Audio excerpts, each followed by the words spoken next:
So we reported on this before, and now we know the details on Professor Hulk, or Smart Hulk if you will, who appeared in Avengers Endgame. Originally, he was going to appear in Infinity War, but ultimately they decided not to put him in there and to cut the scene completely. So let's talk about this and why this was done, and probably why it was done in late production.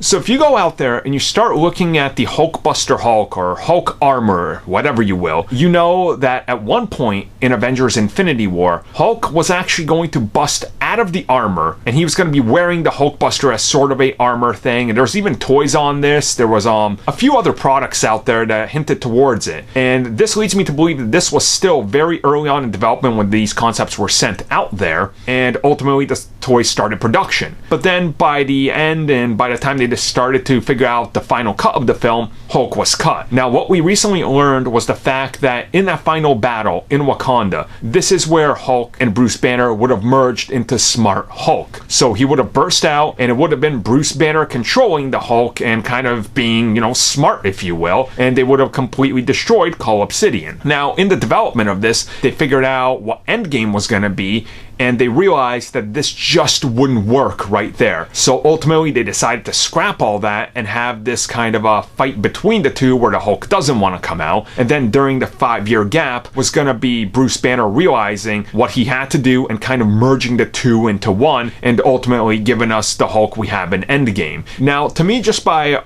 seeing Endgame and Infinity War back to back, I think it works a lot better the way it ended up playing out, because if he would have already appeared in Infinity War, then you kind of understand that he just kind of hangs out and Bruce Banner is not trying to develop anything, trying to work with Tony to develop some sort of way to reverse all this. It just doesn't seem that plausible to me, and ultimately having Hulk kind of become the character he is in Endgame shows you the growth of the character, whereas to the character he is in Infinity War, it just kind of would have come out of nowhere. Like, wait, how does he become this intelligent? Like, why did they suddenly now decide to merge? It raises a lot more questions, to me at least. So how do you guys feel about this? Are you glad it was cut? Would you have liked to see it? I don't know. Let me know.